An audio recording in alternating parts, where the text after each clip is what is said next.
Hello, everyone, and welcome to this event for the organized by the Hamilton Project on healthcare. I'm Jason Furman. I think I'm a senior counselor or something for the Hamilton Project. I was the director of it about, more than 15 years ago when we did 8 different papers on healthcare, half of them on different models for health coverage, half of them on different models for cost.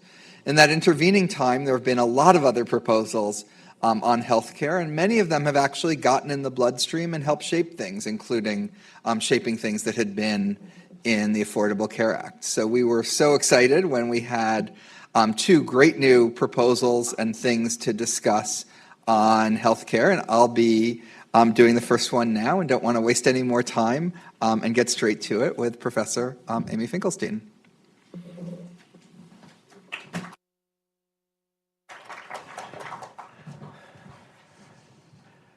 So Amy is an enormously distinguished scholar who won something called the John Bates Clark Medal that is a little bit harder to win than the Nobel Prize. Track record of lots and lots of papers on positive economics, explaining things and trying to understand the world. Not a lot of time on policy proposals. Why'd you jump from almost nothing to a whole book? And then to a Hamilton brief? It's a great question, and you were completely accurate in describing the almost nothing part. My co-author on the book, Liran, Einav, and I have been, he's an economics professor as well at Stanford, and we have somewhat deliberately stayed out of policy discussions. We've been working on health economics together for 20 years because basically I always said I work on things that I don't know the answer to. If I knew the answer, then I would work on something else. The impetus for writing this book was that was always the response I gave when people would say to me, so what should we do to fix our healthcare system? I would say, truthfully, I don't know. That's why I work on it. And at some point, my father-in-law asked me this question, and I gave that stock answer. And he said, seriously, Amy?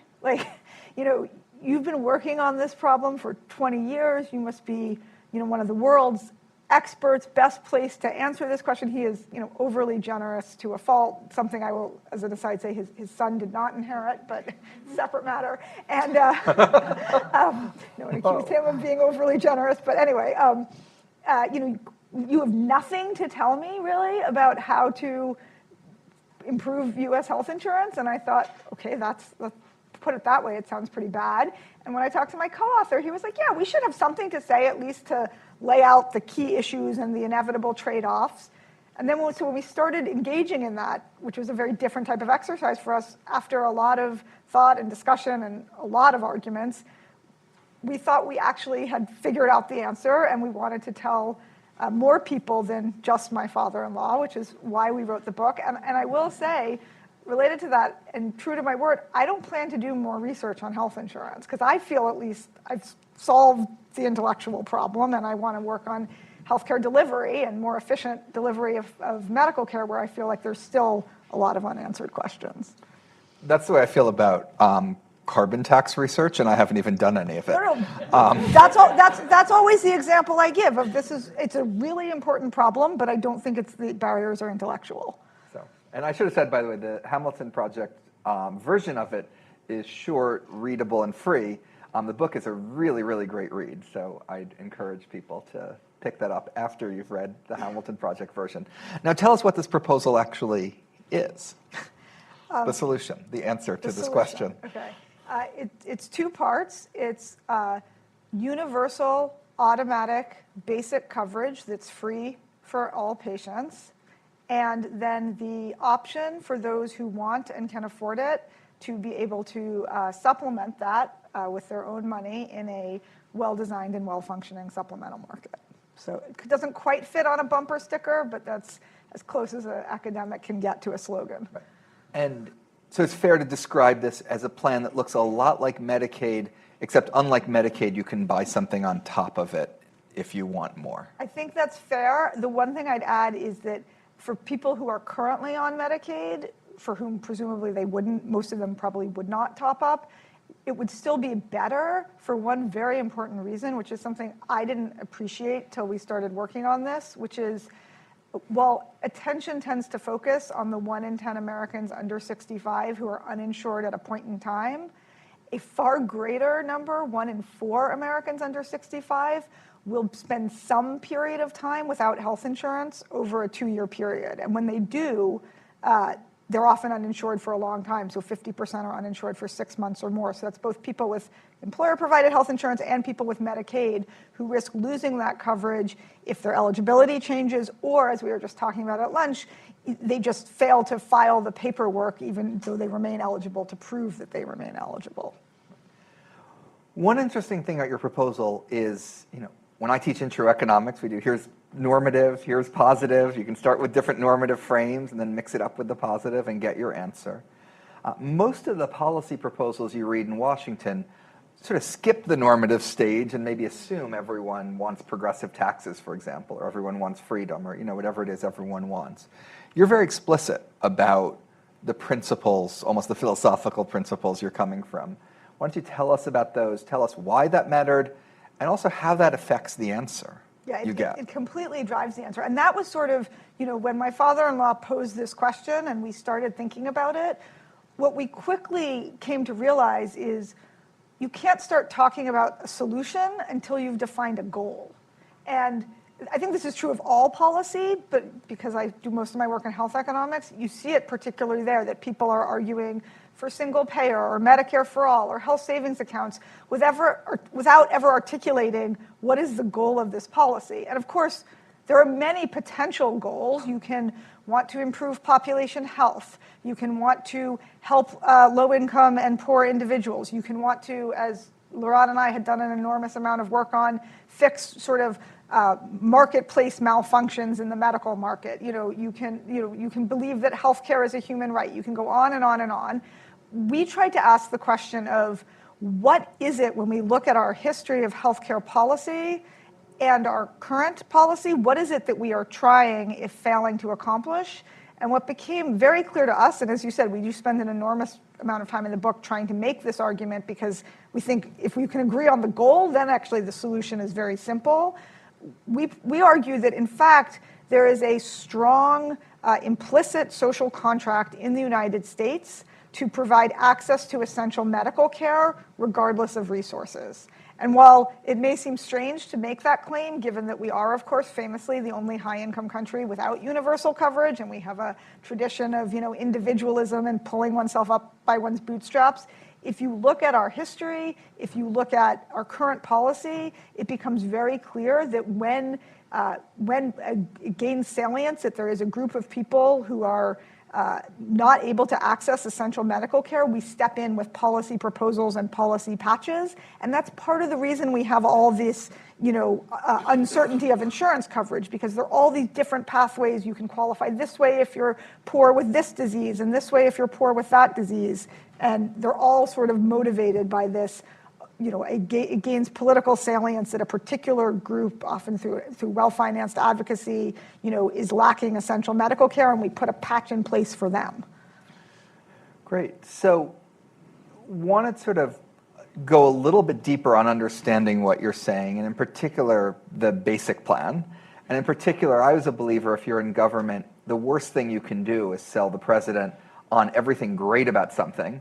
He announces it, and then all sorts of people complain about it. And he's like, wait, you never told me that I would hear, complaint X, Y, and Z. So can you sort of warn us, if we went down this road, what complaints we'd see? Yeah. And in particular, I'd love sort of graphic, gory detail about all the ways in which the basic coverage you're talking about is actually sort of bad, unpleasant, people won't like it, and what their letters to the president would look like after. No, that's great, and I'm glad to know there's even more commonality than I realized between policy work, or at least advising the president, which I've never done, and research, which I have done. I always tell my students, you need to tell the reader, what is the Achilles heel of this, of your research, and then we can have a discussion about it. Don't make us guess.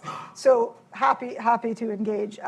It's great to stand up and say universal, automatic, free, but the basic is a really important part as well. It's partly motivated by our definition of what the goal is, which is to provide access to essential medical care, not to give everyone a high-end luxury experience, and relatedly for budgetary concerns. So there's three aspects, I guess, or two aspects of it. One, what is covered, and the other is what is the experience like. And I think more of the gory stuff comes in on what is the experience like. In terms of what is covered, anything that we have revealed through our public policies to be considered essential medical care should be covered. And that, we talk about in the book, includes primary care, preventive care, prescription drugs, emergency care, hospital care. So, that's the good news. On paper, everything essential would be covered. There's, of course, a big gray area of things, and other countries have gone through this, of, do we cover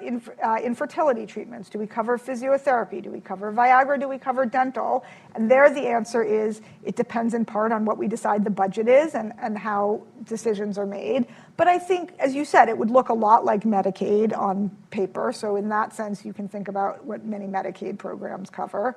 I think the complaints would come on the non-covered aspects of the experience. So namely, it would be very light on non-medical amenities, like the nature of hospital rooms. So one thing that a lot of countries do, Singapore is an example, the basic plan gets you hospital care, and you recover in a hospital room with 10 beds in a notoriously hot and humid climate. The brochures refer to the basic plan as providing, quote unquote, natural ventilation in the rooms, right? And if you supplement, as many people do, you get a private, at the highest end, you can get a private air-conditioned room with a private bath and high-speed internet and very good food. Australia does something very similar. And so the view is, yes, of course, those are all nice, but they're not essential. So non-medical amenities would be less good than probably most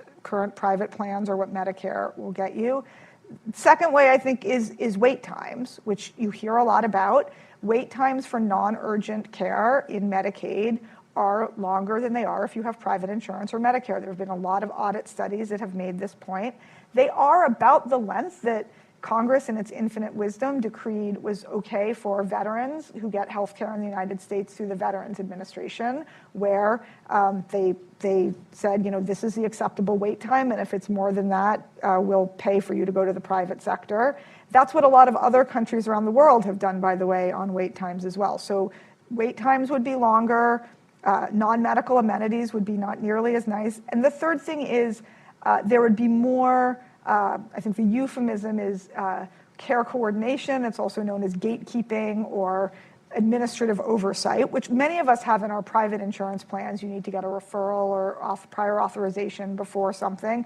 But Medicare, at least traditional Medicare, famously doesn't have that. Medicare administrative costs are extremely low because it doesn't administer, right? Anything, it just pays the bills.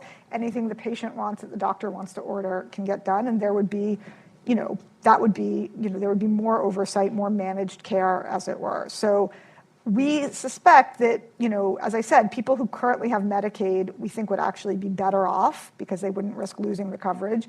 The uninsured would also be better off. But the half of the population that has private health insurance, primarily through an employer, and the fifth of the population that currently has Medicare would probably all supplement. Great. I think we're doing questions on cards, right? So there's cards that are coming around. If you were like a chair of a key committee in Congress when the Affordable Care Act was passed, you can also ask your question out loud, and you don't need to write it on a card. But the rest of you need to write it on cards. So, wanted to, by the way, do you have any guess as to what fraction of health is sort of needed for health and what fraction is amenities? I was thinking about it in the hotel space. People spend $150 billion a year on the United States in hotels. And my guess is if your sole goal was to have a place to stay overnight and a place to shower, probably could do that for $30 billion, and 80% of what we spend is on hotel rooms that are larger than they need to be in order to get a night's sleep. I made that number up, but can you make one up for healthcare? You asked me Not the 150 that I looked up. Yeah. You asked me that question, I think, when you first read the book, and Liran and I talked about it. It's a great question. we couldn't figure out a good way to do it, but you know, I do share your sense that certainly, I mean, so hospitals are the single biggest component of healthcare spending compared to, you know, say physicians. And I don't know how much, you know, when we know that in Medicare Part A, some of that goes to the hospital, just room and board, or all of it does, not the actual physician. And yeah, one would think one could do that cheaper, but I couldn't come up with a good estimate. And I'm not quite ready to just totally make it up. Give me a few more days in Washington. Oh, I think economists are good at giving you 90% confidence intervals for anything. Fair enough. Cost. We spend, not counting employer, not counting the exclusion for employer coverage, I think we spend something like 8% of GDP to cover 40% of people. You want to cover 100% of people. Does that mean like your thing's going to cost 2.5 times as much as what we're spending now? And if not, why not? No. So we could choose to raise taxes if we want a basic program that's more expansive. But one of the key sort of aha moments for us was to realize that, yes, as a country, we spend twice as much as any other high-income country as a share of the economy on healthcare. But in most other high-income countries, that's essentially all publicly financed. Whereas in the United States, only half of it is publicly financed, and, you know, half of twice as much is the same amount. So in other words, our tax dollars are already contributing 9% of GDP to healthcare spending. That's about how much, on average, the OECD countries pay for their universal basic coverage. We've just chosen to spend it differently, and to get more precisely to your point, there's a tax exclusion to employer-provided health insurance, which is also regressive and inefficient, so I would shed no tears on rediverting those dollars elsewhere.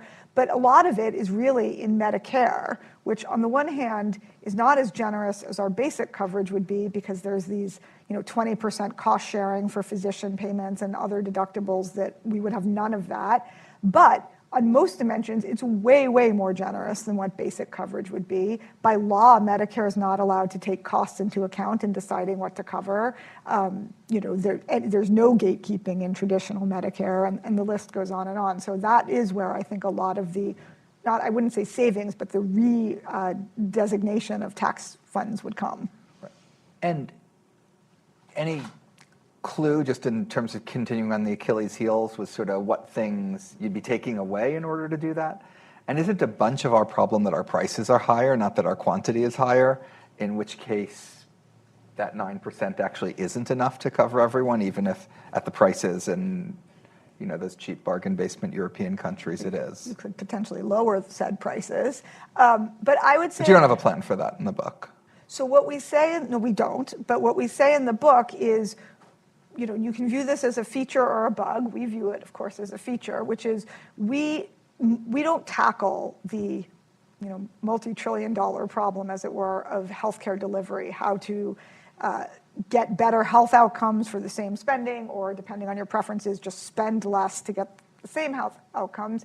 And we don't do that for two reasons. One, we don't think there's an easy solution. We know how to lower healthcare spending. You can just, you know, close down hospitals, but we don't really know how to lower healthcare spending without potentially harming outcomes. And all the solutions out there, lower prices, you know, lower administrative costs, get rid of unnecessary care, all of them involve trade-offs. But we're not against them, we just don't know they're obviously good, and I'm happy to talk about that. But the second reason is it seems that most policy discussions lump them together. We can't solve the problem of insurance coverage unless we get costs under control. And that calculation that I just described says, yes, we can. Maybe, in fact, imposing a budget of 9% of GDP of taxpayer-financed money on this universal basic plan will then finally force us to start making the hard choices of how to reduce that spending. We've experimented with a lot of different ways to reduce health spending. Things like the gatekeepers, the longer wait time, the narrow networks, you don't get to choose who you see, and also cost sharing. You have the first three of those. You had taught me in your research that cost sharing sort of does actually reduce spending a decent amount, and it might in some dynamic sense reduce it even more in the way that it reshapes innovation. But now you've taken everything I thought I'd learned from you and just sort of left me sad, because you think the opposite. So why do you think that? And in particular, what's the argument for having cost sharing in your plan that's 0% for a bunch of things, and then 100% for everything that's not included in it? Surely you'd think in an optimal plan there'd be some numbers between 0 and 100 that would make sense, at least for some things, if not prevention, for example. Totally. I mean, I think we say quite explicitly in the book, we as economists and us as particular economists have preached the gospel of the importance of cost sharing in health insurance for generations, that it is unequivocal that our research and many others shows that, in fact, healthcare is like any other good, that when you make people pay something for it, they use less. And it's about as close to professional heresy as I think you can come as a health economist, to come out and say, let's not have cost sharing in the basic plan. So just to be clear, we're all fine for cost sharing in the supplemental plans that are being designed in the market to meet, equate demand and supply, whatever. But why do we come out against it in the universal basic plan? Not because the research was wrong. We're going to stand by that, so don't be too sad. It is, it's unequivocal that, what we and many others have found, that if you make people pay something for their health care, they use less of it, is true. We concluded that the implications we drew from it were incorrect in the context of universal basic coverage. And the reason actually is quite simple. It's because we looked at what happened to countries around the world that have, all the other high-income countries that have universal basic coverage, and that as they faced budgetary pressures, followed the advice of economists and introduced or increased cost sharing in their basic plan.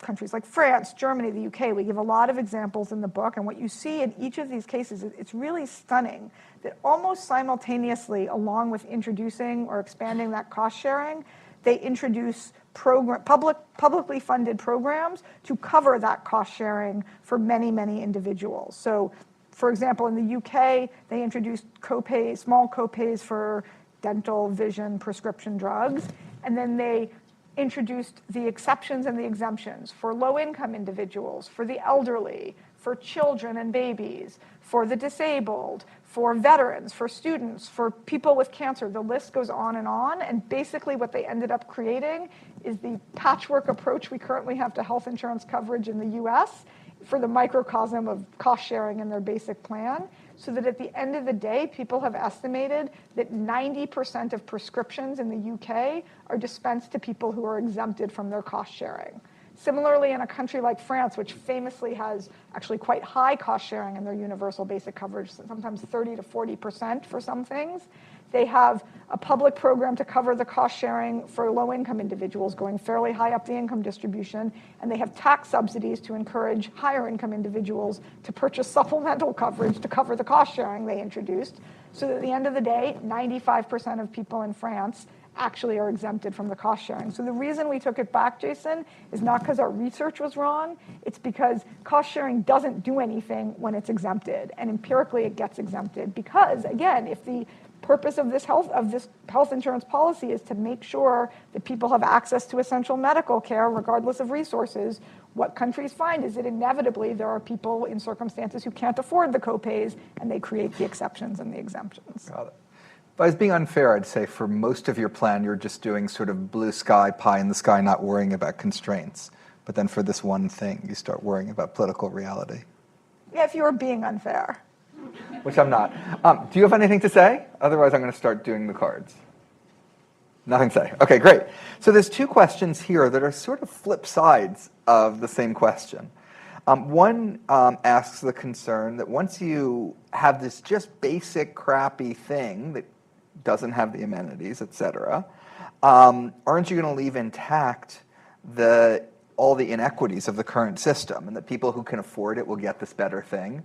And then maybe even politically, because they're paying to get this better thing, they won't care about maintaining and keeping the other thing good. And you have some examples, I think, of countries with that. And then there's sort of a flip side one, which is that private insurance, you argue, functions really poorly and is messed up in lots of ways. Why won't all those same problems get reproduced into the supplemental coverage? So is this unfairly good to the people paying for it? Is it going to be like a bad deal for the people paying for it? And what could you do about either of those? Right, so those are great questions. So there are two concerns with supplemental. One, as you said, as said on the card, that you're, recreating current inequities. Our view on that is like, yes, but that's, that's, maybe you're going to say this is unfair of what we choose to accept as reality and what we don't. That, I think, is reality in the United States and in every other country. In fact, the only places in the world that outlaw this form of supplemental coverage to cover what is already, a better version of what the basic would cover are North Korea, Cuba, and a few Canadian provinces, literally. So we're the really bad places. Yeah, exactly. We're comfortable with that. We spend a bunch of time in the book talking about some of the, turns out a bunch of philosophers like Rawls and Daniels have come to similar conclusions, in case you don't want to take our word for it. We think the much, much more important and difficult one is the supplemental going to erode the adequacy of the basic? Because if the purpose and the social contract is about providing access to essential medical care, and you have, by our estimates, 70% of the population supplementing, there's the concern, as you said, both politically, that support for taxpayer dollars to support the basic could be undermined, or just, in an economic sense, that the best doctors are going to want to practice where they can make more money, and there'll be a shortage of doctors or highly qualified doctors in the basic system. These are very real concerns, and as you alluded to, there are many examples, many of them in Latin America, of countries that have fallen victim to this, such that the systems are described as medical apartheid, where the public basic program is really just simply inadequate. It's underfunded and undersupplied. There are also many countries around the world that have successfully dealt with this issue, and the way they deal with it, it's not particularly inspired or catchy, but it works, is first of all vigilance. So in Israel, for example, which had introduced universal basic coverage in 1995, and about 15, 20 years later, started to notice that wait times were getting really long in the basic part, and everyone more was going to the supplement. They did two things. First, they raised the public funding for the basic, and second, they and other countries like the UK have done this. They introduced a series of regulations and financial incentives so that most doctors would find it very unappealing to practice solely in the supplemental as opposed to in both. And then you also have countries like Australia, which, far from worrying that the supplemental system is going to erode the basic, they actually provide tax subsidies to encourage higher income people to purchase supplemental coverage, because they believe that supplemental coverage is cross-subsidizing the hospitals for the basic care. So it's a real problem, but I think there are surmountable solutions. I apologize. And the other was just, are we worried that we're going to reproduce a lot of the crappiness of current health insurance in this new thing? Or is this as big a problem as the fact that there are people out there who spend $2,000 for an overnight stay in a hotel when they could have spent $100? So it's probably not a big public policy problem. So there are many issues with private insurance markets. The one I'm least concerned about is exactly if people, quote unquote, overpaying. If it's private money and not tax subsidized, insurance, I don't worry about people buying fancier cars than I think they need, or hotel rooms, et cetera. That's not to say that, there are many reasons that private health insurance markets don't function well. And in fact, a lot of the work Liran and I had done, and a lot of our thinking about public policy was around those issues. We just decided in this context it wasn't the first order issue. But they are real issues, and that's why the supplementary market, as we describe in the book, would be regulated to deal with issues like adverse selection and cream skimming. I don't think we have panaceas for those problems, but we actually can do pretty well, and we discuss that as well in the book. Great. I'm going to read this one word for word. What did Obamacare get right? Do you want to take that one, Jason? You can do it. A lot of people here that could answer it. No. So I actually, in all seriousness, I think stepping back, and one thing we tried to be clear on in the proposal, and we got really helpful feedback on this from the authors conference, is we're describing what an ideal system freed from political constraints but not economic constraints would look like. We view that as a useful goal, either for people committed to trying to work incrementally within the system, just to know where we're trying to get and therefore how costly or not different compromises are. And second, because who knows what policy windows may open in the future at the state or the federal level, and we'd like to hopefully have persuaded people of our ideas and be ready for that moment. So, all of that to say is, the Affordable Care Act achieved far more than I ever have, and a lot on an absolute scale, right? And most notably, the Medicaid expansions, which reduced the share of the population that's uninsured at a moment in time from a fifth to a tenth. I mean, that is, dramatic progress. I think, in the ideal world, which my understanding is not what people who were working on the Affordable Care Act were getting to work in, the concern we have is that even with these expansions, when it's always piecemeal and patchwork, which is often all you can accomplish politically, let's expand this program, let's create a new program, you end up with people who, even though they may be eligible for coverage, don't end up insured because the research suggests they don't know that they're eligible or which program they're eligible for or how to file the paperwork to make sure they get covered. We'll talk about this in the next session as well. Or end up, qualifying, but then failing to recertify and stay on the roll. So that, one fact about the ACA that is well known is that it halved the share of the population that's uninsured at a point in time, and that's an enormous accomplishment. On the other hand, that insurance uncertainty I mentioned, the share of the population that will lose coverage over a 2-year period, it didn't move the needle on that. I want to explore whether some of those political constraints are not just annoying things that happen because of interest groups and the stupidity of people, but reflect a certain wisdom of, our system is very far from perfect. It's when you're on a slope, it's easy to look locally and figure out, here's how I can make it a little bit better, here's how I can make it a little bit worse. Your plan isn't doing that. It's leaping to this other thing that you think is a tall mountain over there. But maybe you end up like in the valley and in something even worse. The Khmer Rouge had a plan to remake society from the ground up, and it worked out badly. Are you comparing our plan I don't think your plan is like that. But some of the sort of most utopian, on a blank slate, none of this makes sense, changes throughout history have sort of run roughshod over all these sort of intricate interconnections that have evolved over time. A lot of people actually do like their health plan, like their doctor. There's a reason that President Obama said that over and over again, and I think it was 98% true, which I think is close enough. That wasn't the judgment of history on that remark. Is there some wisdom to a small c conservatism? You don't sort of blow everything up just because a professor somewhere thought from scratch they could design a better system. Yeah, very good point. 2 responses. The first, which is the mirror image of the complaints that we're not fixing the delivery side.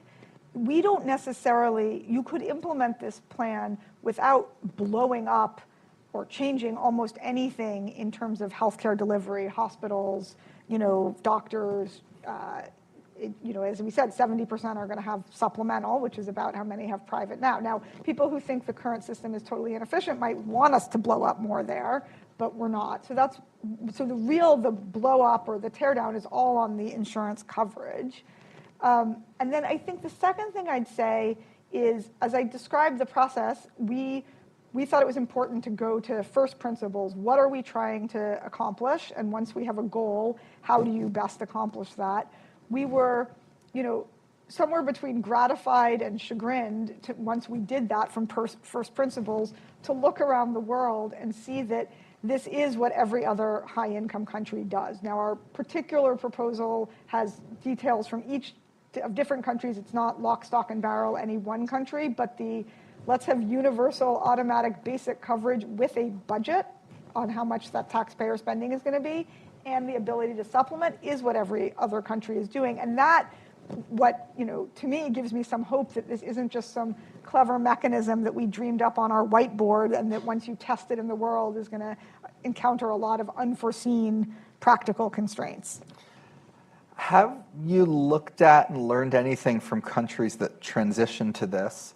And in particular, any countries that were spending, say, like 1/6 of their GDP on healthcare that transitioned to this? Okay, that's unfair because you know the answer to that.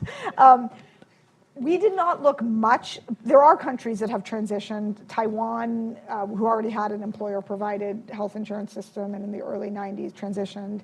Israel as well, around 95. To be totally honest, we didn't study those modern transitions in a lot of detail, in part because we feel like if we could get enough people on board with the vision, then there are people far more skilled than we to navigate that, both the politics and the economics of the transition. One thing I will say that really surprised me and gave me some hope is that the narrative out there that the U.S. was destined to never have universal coverage because, take your favorite argument, we don't have a strong enough labor union, the AMA is too strong, whatever, and every other country, we're destined to have it. You look at the creation of these systems in other countries like the UK after the war or Canada in the 60s, and there were violent controversies and protests around them. The doctors went on strike in Canada for several weeks when universal medical insurance was passed. So another way of saying it is these transitions have never been easy, but I'm not sure that's a reason not to try. Got it. Lightning round of a few things. If you have an opinion on and want to share it with us, waste in the U.S. system with things like long-term care hospitals, skilled nursing facilities. I realize that's like a little bit more detailed than you got into. If you have a thought on that, you can share it. Otherwise, you can write a paper on it. We've written a paper that long-term care hospitals are case study in waste and should be reimbursed like skilled nursing facilities. Okay. I think hopefully that answered whoever's question that was. More succinctly, clear than I would have guessed. Is our workforce set up to successfully manage universal coverage? And then in particular, how would physicians be affected? And is there something one would need to do on the workforce side in general? That's a great question. I think, again, as I said, the positive and the negative is we're not pushing for any change on that. That's a negative because there's a lot of people who believe, as I do, that there's a lot of waste in how healthcare is currently delivered. And so if we had great solutions that had no trade-offs, we would certainly be pushing them. It's a positive in the sense of I don't think it's the massive disruption on the economic side when you think, oh my God, this is almost a fifth of GDP and we're going to totally change how physicians practice medicine or how hospitals are structured or paid for. No, we don't actually have to do this. We just need to take the current taxpayer money and rather than pay for anything under the sun under Medicare, direct some of those resources away from that and towards paying for basic care for everyone. Great. And my last question, what haven't you said or what do you want to say again, just in case they weren't paying attention? Definitely don't support the Khmer Rouge. And no, I think I just want to end with my hope is not that, even in my wildest dreams that we're going to take this to Capitol Hill tomorrow, but that if we can get enough people talking and hopefully agreeing with us about what is the goal and what does the solution look like, that will, fix ideas of where we're trying to get to so that other people or everyone who's far more skilled than Liran and I are at how to actually get things done can think about either are there, complicated, intricate pathways that can eventually get us to where hopefully we've persuaded you we want to be, or policy windows at the state and federal level that who knows when they'll come up that we can seize on to try to move forward on this. Wonderful. Thank you. Thank you.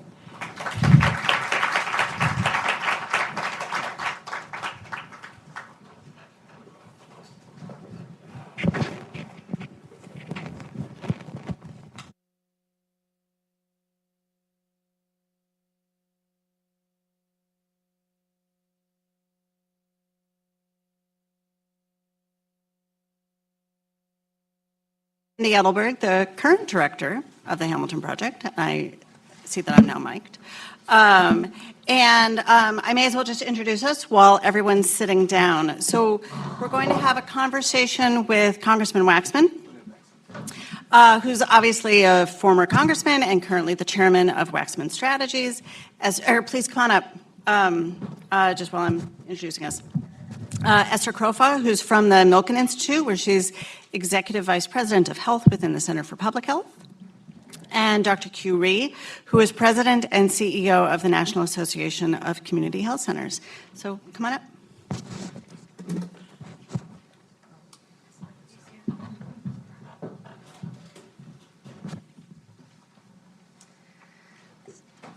And I'd love to start where Amy left off, which is I am just so proud and delighted to play a small part in introducing, or not introducing, her book introduced them, but in highlighting what I think are her very important ideas that would improve the way we talk about healthcare policy in this country. And I'll also just quickly note, we also put out another policy proposal today by Gopi Goda and Jason Brown to bring some rationality to the Medicare Savings Program, and we should adopt their proposal immediately and make the world better. And also, several months ago, just on a related topic, we put out a proposal by Martha Bailey on extending free contraception to people without health insurance, which is another just obvious good government solution. Okay, so all three of you have incredible depth of expertise, so the congressman, of course, in working on policy to extend access to health care and insurance. Esther has worn many different hats in both the federal and state government agencies, in the nonprofit world, and in the for-profit sector. And Kyu leads an organization that provides affordable care to more than 30 million people, all generally low income, at over 14,000 sites. So we're going to talk about the current state of the healthcare system and how it still creates challenges for the people who are most vulnerable, and a little bit on how we got here, and hopefully shed more light on what priorities we should have going forward and how we need to improve the system to reach the most vulnerable. So let's start with you, Kyu. So tell me about the community health centers, and in particular, the demographics of who the centers reach. Here, just switch. You want to switch? Yeah. Hello. Oh, that works. That works. So I'm a primary care doc. I actually worked at the corner of 14th and Irving, so that's part of the context that I have, knowing how community health centers work as a physician and as a medical director in those settings. There are 31.5 million plus Americans, based on 2022 data, that health centers serve. 90% are below 200% of the poverty level. 64% are minorities. 41% are from rural communities.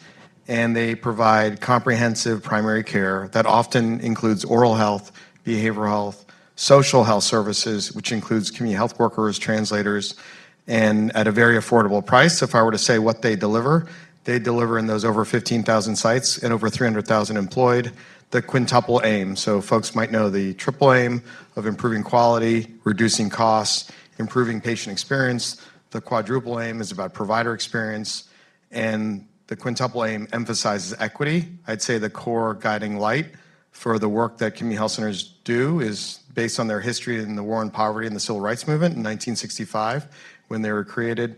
It's the focus in communities that need it the most, including what just happened in Maine, sadly, whether it's natural or man-made disasters. I talked to the community health center that was affected by the Maui wildfires, tornadoes, hurricanes. We are not only the first responder, we stay in these communities that need it the most. Well, thank you. All right, so Esther, we talked a lot in the last panel, and then Kyu talked a little bit more about lack of coverage and access to health care for the most vulnerable. Tell us about the downstream consequences of that.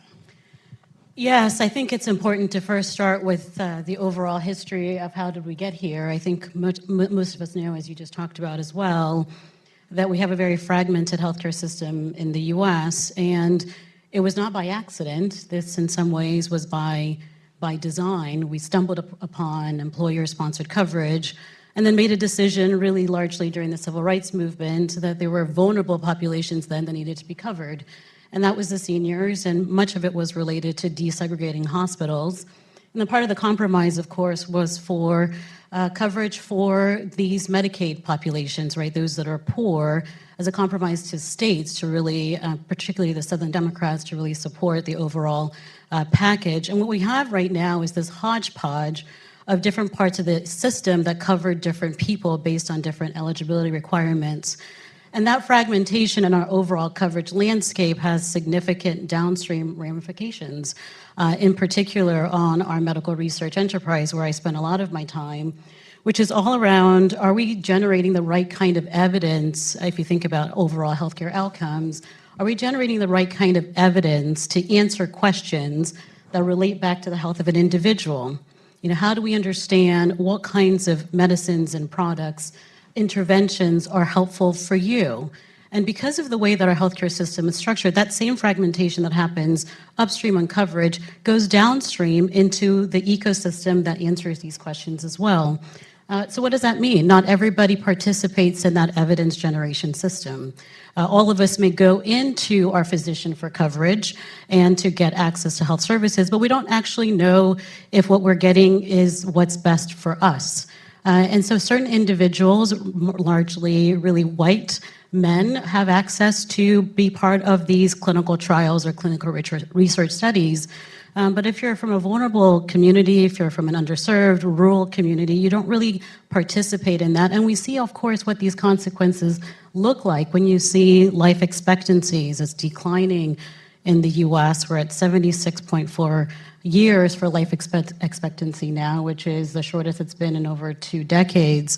We see this translated into the chronic disease epidemic that we have in the United States as well, where the overall healthcare outcomes are disproportionately worse for underserved communities. If you look at African Americans or Hispanic or Asian communities across any of those chronic diseases, whether it's from cancer or chronic kidney disease or cardiovascular disease, and you go down, you have outcomes that are 2 to 3 times worse for each of those communities relative to the white population. So the overall story is that coverage is tied to every other part of the healthcare system, and the decisions that we make at the top in terms of who deserves to be covered, how they can enter the healthcare system, has these ramifications for how do we provide evidence, how do we generate knowledge that can be useful for your healthcare outcomes. So, Congressman, now we've heard a fair bit now about the enormous challenges of the ecosystem that is our healthcare system. You've had a long career working on the significant expansions to healthcare coverage in the United States. So tell us about the successes and the challenges in trying to improve our healthcare system. Well, I want to thank Smithsonian and the Hamilton Project for sponsoring this event and inviting me today. And as I look out, I see people who I've worked with over the years to help get things done that we were able to do. And it's not easy to get legislation passed. It's not easy to get cooperation to make sure that we live up to the promises that we make in some of these programs. But we have a patchwork system. We don't have an ideal system. There are a lot of holes in it. A lot of people fall through those holes, and we need to improve it. But I've come from my own experience that the best we can do is incremental changes, if that. The incremental changes become very important to the people who are affected. We started off with 50% uninsured. We're now down to 7% uninsured. That's a great accomplishment. We've done it in a number of ways. From my own experience, we expanded the Medicaid program from a welfare-based program to one that covers low-income people without being tied to a welfare standard of age, blind, disabled, or dependent children. We've expanded Medicaid, and I'm proud of the part that I played in that. But the Affordable Care Act, some people say that wasn't good enough, but that bill accomplished a great deal, and it expanded health care access to millions of people. Now, we talk about the incremental improvements. We have to remember that we had to fight back the attempts to weaken what we already had. We were able to keep the Affordable Care Act by one vote in the Senate when Trump became president. It was a Republican dogma that we had to repeal the Affordable Care Act and replace it. We never heard what they were going to replace it with because they didn't have any idea how to replace it. They just wanted to repeal it. One vote that saved us was Senator McCain. Otherwise, they had everything lined up in the House and the Senate and the President to repeal the Affordable Care Act. There were many attempts in the Congress. I don't know how many, 20, 30 times we had to vote to sustain the Affordable Care Act. But we still have it, and people would be outraged if we repealed the Affordable Care Act now, just as they would be outraged if we repealed Medicare or veterans' health care or anything that is now part of the system that we have, as incomplete as it may be. So I don't want us to lose hope, even though we finally have a new speaker, so the House can meet. But the new speaker's record on all these healthcare things is pretty far right. In fact, his record on all issues are pretty far right. That's how we got elected speaker by the Republican conference. But we have a president, we still have the majority in the Senate, and we have public support behind our efforts, and we've got to take advantage of what we have and to build on it.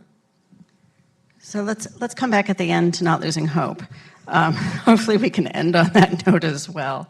I also want to say you still have cards. If people want to write down questions, they'll be collected pretty soon, and I will get them.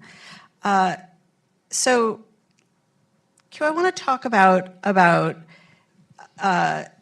Medicaid's role and the expansion of Medicaid. One of the frustrations with how incredibly effective the Affordable Care Act was in expanding coverage is that obviously not all states took up Medicaid expansion. And so it's an easy point to look at those states and say, we just need to get them to expand Medicaid and so many of our problems will go away. But you and I have talked about whether or not is that a silver bullet? And can you talk a little bit about whether or not access to Medicaid in the states that have expanded has solved all problems? I mean, the way I frame it, so, just from the perspective of the largest primary care system in our country, community health centers, 20% are uninsured, 50% are Medicaid, 10% are Medicare, and 20% are commercial. And I do want to highlight that, we focus on Medicaid, but, the marketplace, the commercial marketplace, many workers, make, minimum wage, and they're often the types or the patients we see in our community health centers. So you have to think broader than just, Medicaid. Medicare, often, there's a lot of poverty and there's a lot of challenges with Medicare as well. So in my mind, in general, the broader evidence shows that if you improve access or coverage, incremental as Congressman Waxman was referencing, science shows, or the Institute of Medicine did that study on insurance, and it showed that you have worse health outcomes if you don't have insurance. And I would also say, when I was the Aetna Chief Medical Officer, and I saw metrics of success, quality measures, it was more challenging for Medicaid beneficiaries to have the same quality measures that Medicare or commercial were. So often we do have a system where it is inequitable in some ways, and to me, having some coverage is better than having no coverage. But as you've stated, the way the states have approached it, and I was just in Nevada, and this past week I was in Washington, Georgia, South Carolina, and Louisiana, and talking to health centers across the country. They do find a way to work with the way the system is, but there's no question they are very concerned about Medicaid redeterminations or the lack of Medicaid expansion for their ability to provide primary care to those folks who need it the most. So, Congressman, Amy's proposal and Amy and Liran's proposal gives us a North Star of this is that if indeed we have a social contract in this country to provide basic access to health care for everyone, then that should inform the incremental decisions we make. But your time in Washington, you're going to have some insight into like how much consensus we really have, and how does one go about getting consensus within your own party, working in a bipartisan way. How does one get consensus about who is deserving and who's not, who's inside the fence and who's outside? I was very pleased to hear Amy's presentation and well thought out proposal. There are other approaches that are also very attractive, but it's hard to get something major through in one big lump. It's just too hard. So my view is you have a goal, which is universal coverage. It's a basic right to have access to health care. It shouldn't just be a privilege for those who can afford it. So if you want to cover everybody, as we, I think, in this room all want to do, you start off with what's there and build upon it, in my view. If my view is you take what you can get, you keep pushing it forward, and occasionally opportunity arises where you can get a big thing done. But those opportunities aren't there that often, but you have to keep pushing it and be prepared to take advantage of those opportunities. But in the meantime, Medicaid is just a good example. When I first started working on Medicaid, Medicaid was a program attached to those who were on the welfare system. We had a lot of crazy things with it. For example, one of the first changes we made in Medicaid was that in the dependent children category, a woman who had a baby could get access to Medicaid because she has a dependent child. But what about a woman who's having her first baby? She had no coverage for Medicaid. So I went to a colleague named Henry Hyde, who's famous for the Hyde Amendment, very much against abortions. He succeeded in keeping the federal government from using any of our taxpayers' dollars to pay for abortions. And I said to him, you're anti-abortion, I'm pro-choice, but we should both agree on the idea that prenatal care is important, and we want children to be born as healthy as possible. So he and I sponsored expanding Medicaid to women who were having their first child. And then we broke the link between, over the years, between any welfare category to eligibility for Medicaid. You didn't have to be on welfare. We wanted to cover children. We started off with all children below the poverty line, whether their family were eligible for welfare or not. We did that, then we expanded access for children. We adopted the Child Health Insurance Program, or CHIP, or is it CHIP or CHAP? CHIP, okay. At one time it was called CHAP. We took a CHIP and added it together with the others. And in the Affordable Care Act, we expanded Medicaid. We didn't say it was a state's choice. It was always the law that if you wanted to be on Medicaid, you had to take all the things that Medicaid required of the states. But the Supreme Court wrote the law. And they took the Affordable Care Act and wrote the law that the states have to agree to expanding Medicaid. Well, most states have. There are 10 who have not.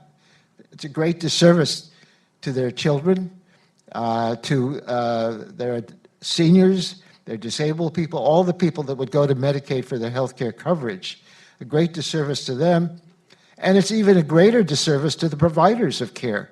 So states have fought that battle, but I just don't understand why they haven't taken advantage of it. North Carolina recently took advantage of it.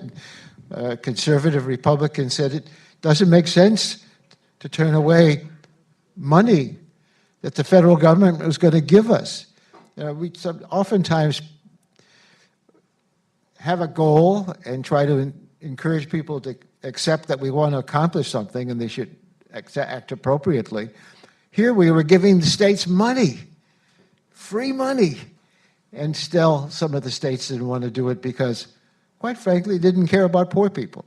And they didn't want to do anything that was attached to President Obama.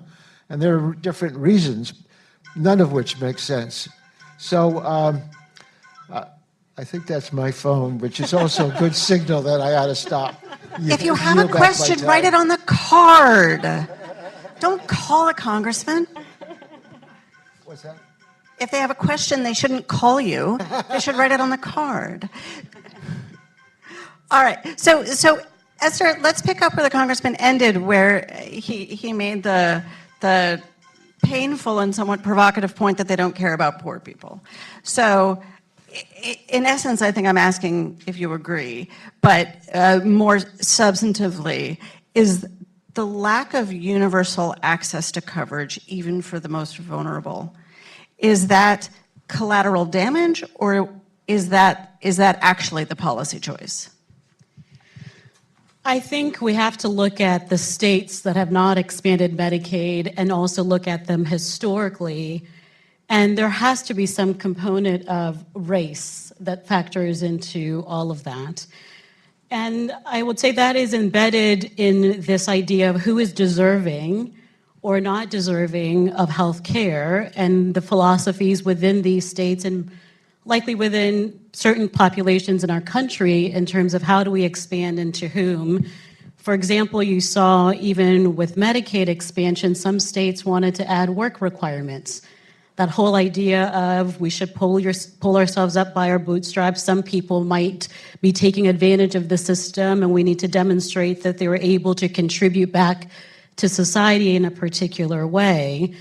And when you look across the states that have not expanded, I would say there is still that same kind of mentality that is also historical, which relates to what we see from overall access points and health outcomes. We had a great conversation over lunch with Amy's proposal, which would assume that there are a patchwork of systems that are covering those people, even from racial and vulnerable groups.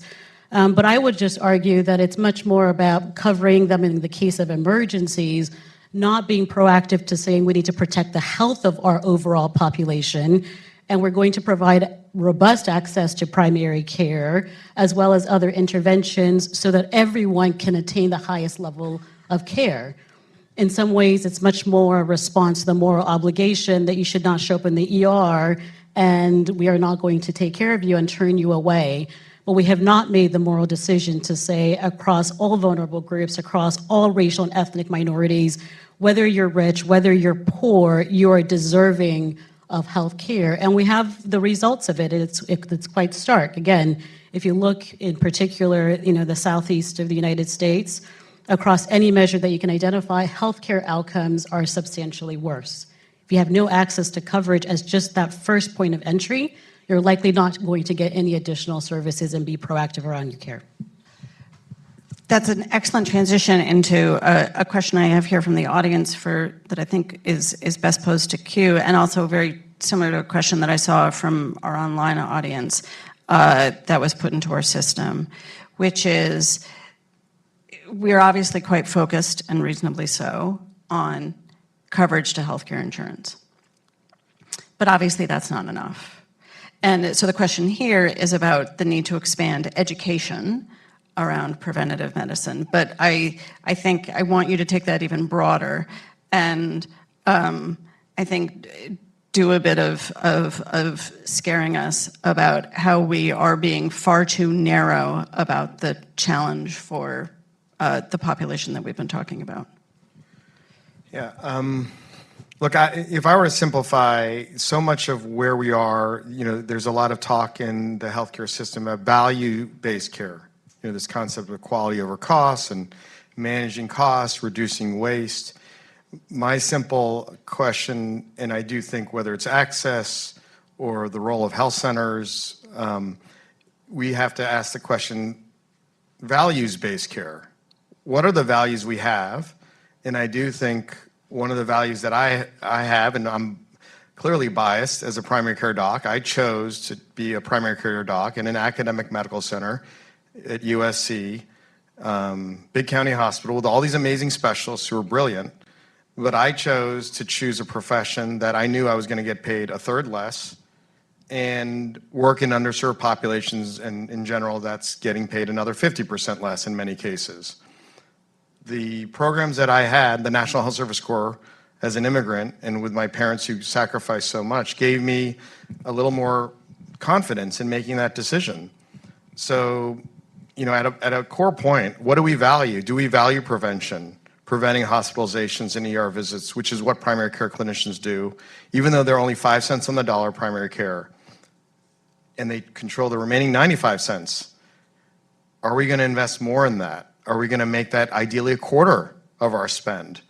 Do we value disparities or equity? Right now, I witnessed it, and sadly, because of a lack of insurance, I often had patients come to me, you know, with metastatic breast cancer. I've been feeling this lump for 4 years. I don't have insurance. I was worried. Or I find out their kidneys are failed. They've had diabetes for 10 years because they're frequent urination and they have all the signs of diabetes. They've had a heart attack. They didn't get care because of lack of access. So at some point, do you value prevention? Do you value health equity? Do you value diversity as well? Because reality is minority health is becoming majority health by 2042. And our workforce isn't as diverse as the population it serves.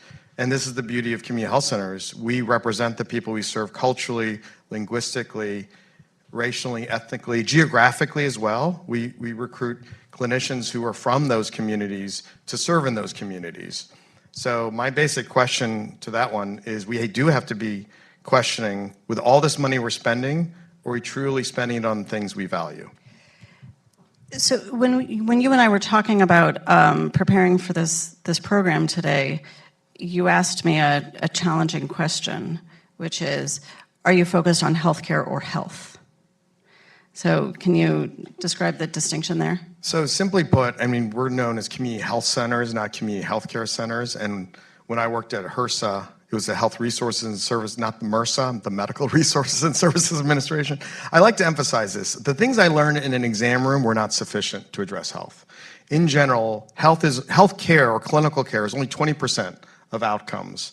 And so you have to think about the broader social drivers of health. You have to think about housing, education, access to healthy choices, food as medicine, food insecurity, labor, employment, people's ability for upward mobility, transportation. So I use the acronym HEALTH to add all those other components.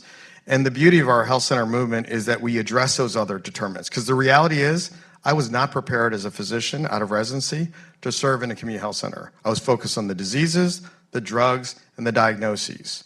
But then what I learned with my team of 10, for every clinician, you're the quarterback. There are 10 other people supporting you, social workers, translators, community health workers. They helped me understand that health is so much more than healthcare and what I learned in medical school and residency.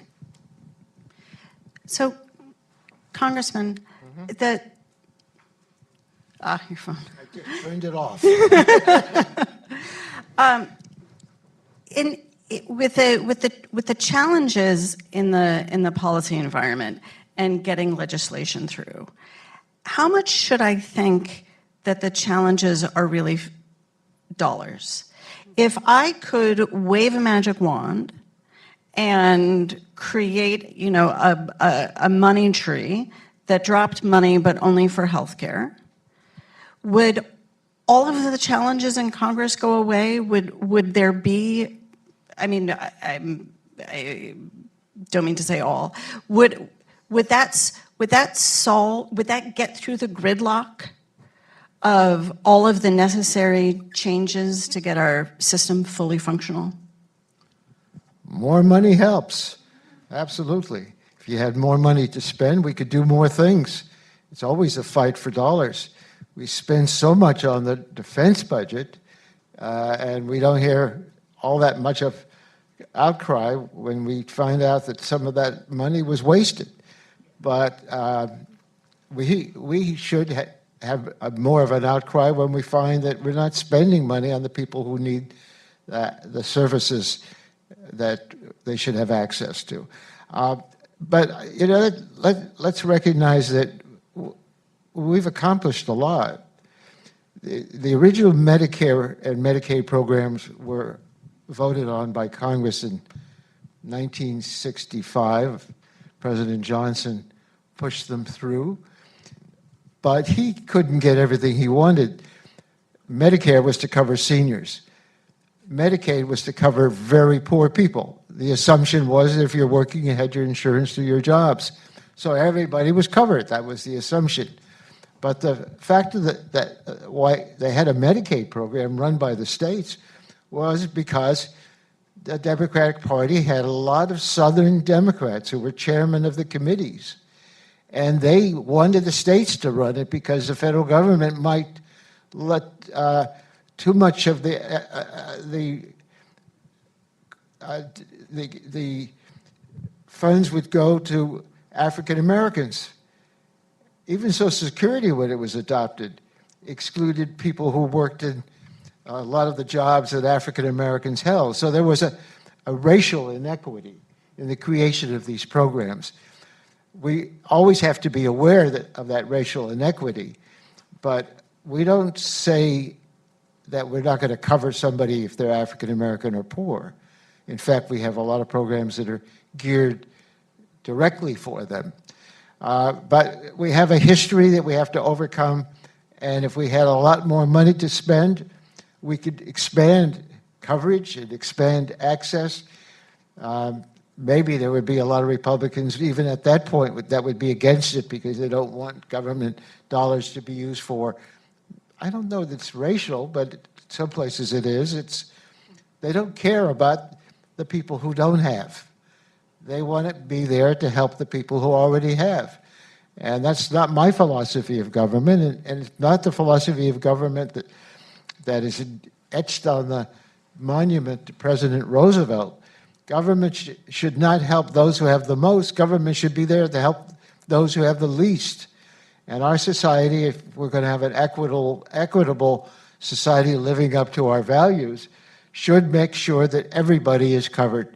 Everybody should have access to care, and we try to eliminate those inequities, not just in healthcare, but inequities in our society where we have the haves and the have-nots.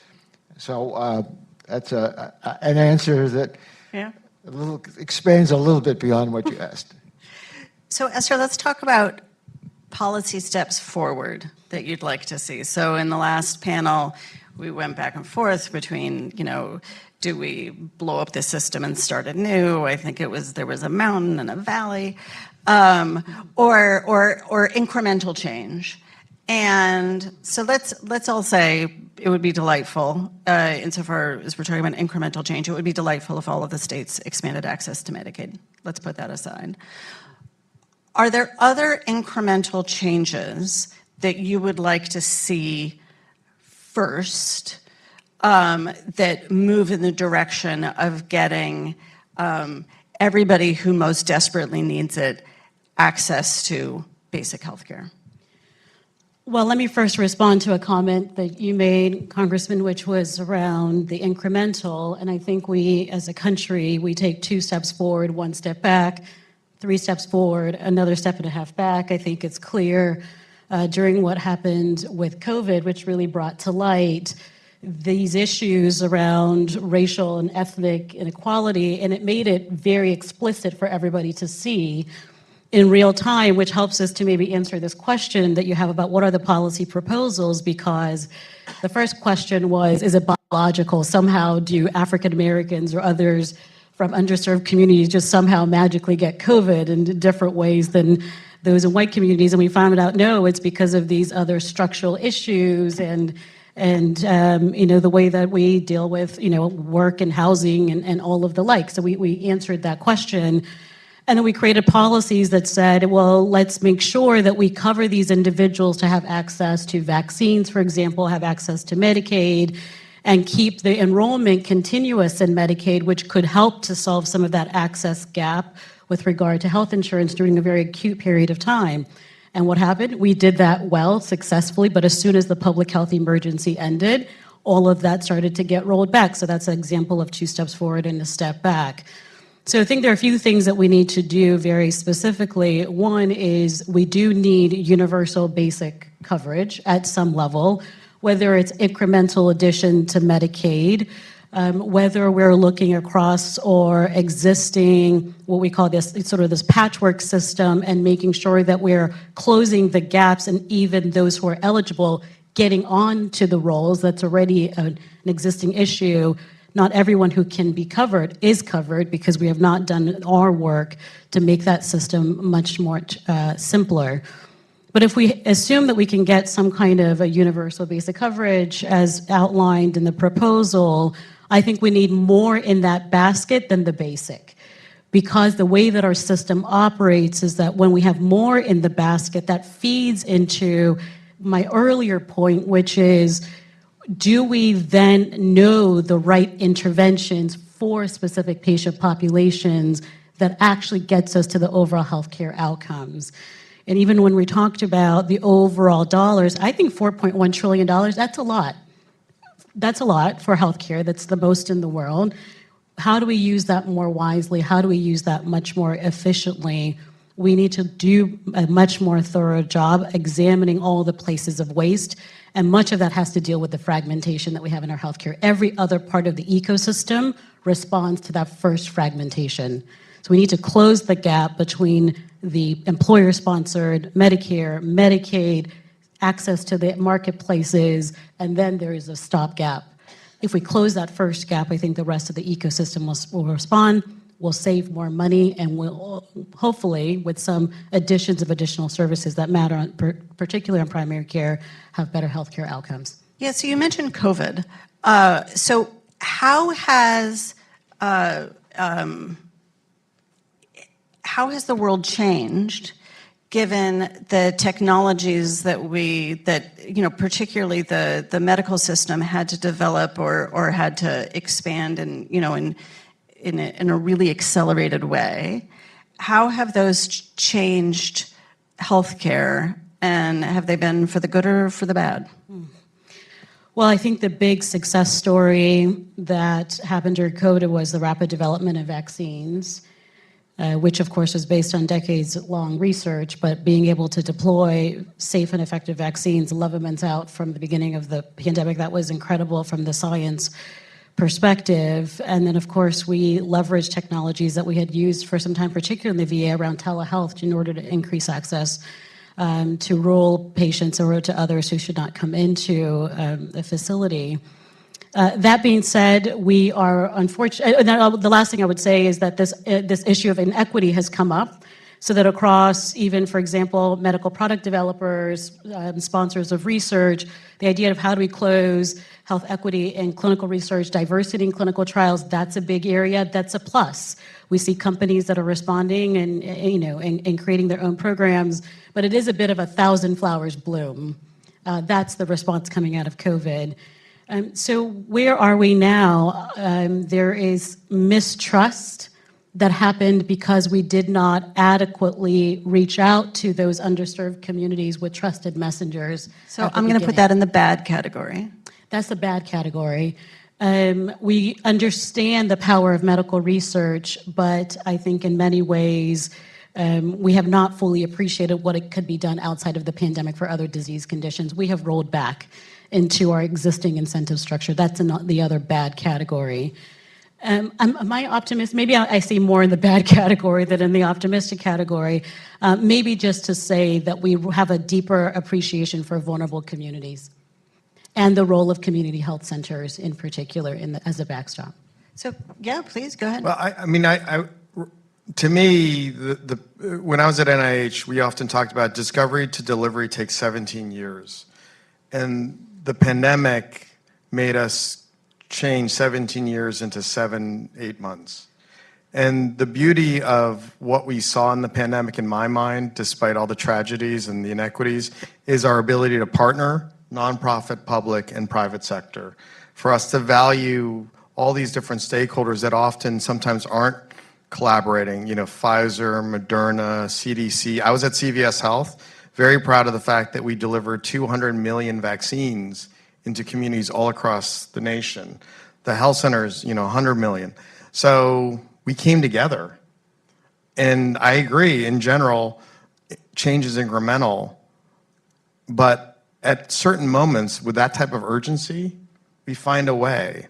And when it comes to issues of health equity or primary care, how do we create that urgency to do something more transformative rather than incremental?